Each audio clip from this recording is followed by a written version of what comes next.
In their struggle to give their children equal educational opportunities, Black communities seized upon a revolutionary concept: school integration.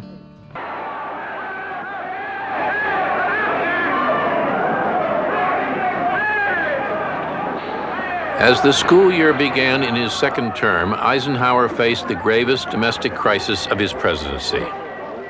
In the South, resistance to the desegregation of public schools turned violent. I think the niggers should not enter the school with the whites, and if the niggers just keep on going, I think the whites should keep their children out of the school. More than 2 years had passed since the Supreme Court outlawed segregation in public schools. As the day of integration neared, resistance in the South may have been encouraged by the perception that Eisenhower was sympathetic.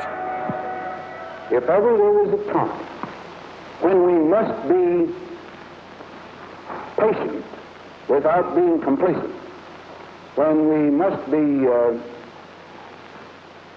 understanding of other people's deep emotions as well as our own, this is it. The firmness with which I intend to pursue this course until the orders of the federal court at Little Rock can be executed without unlawful interference. The mission that was being given to young Black people as they were growing up was crystal clear: get a good education and use it to better yourself and society. Education was an absolute must, because you learned early that the one thing no one could take from you was what was in your head. So you tried to acquire as much knowledge, and education was just so important. I'm gonna tell you, reading the white folks don't tell us to go to school and see to us going to school. If you learn yourself some sense, you're gonna be just a little notch ahead of them. If you have to lick dirt for your children, wash your clothes at night, if they want them education, get it. Anybody can be nobody, but everybody can be somebody. In these Southern community schools, students were being taught reading, writing, and arithmetic, and values that in a few years would give a generation of young Black people the skills and the commitment to sustain the greatest social movement of 20th century America. James H. Meredith is formally enrolled at the University of Mississippi, ending one chapter in the federal government's efforts to desegregate the university. The town of Oxford is an armed camp, following riots that accompanied the registration of the first Negro in the university's 118-year history.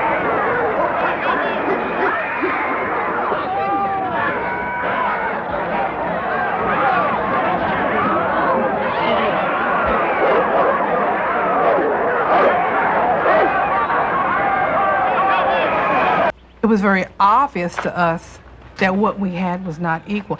And I never really realized how unequal things were until I came back here and had a chance to tour the old white school, which was then closed, and see they had all this stuff stored over there. I mean, they even had, like an open area in the center of the school, but they had a garden. I know when I went to college, first biology course I took, they handed us a microscope and slides and told us to, to draw amoebas. And I drew dust particles for a couple of weeks because I didn't want anybody to know I didn't know how to use a microscope because we didn't have one. So.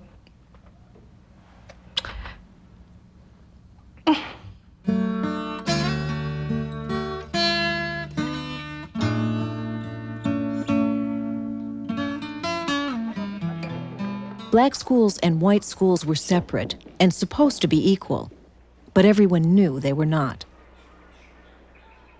The school that we went to, we called them tar paper shacks. They were really wooden buildings.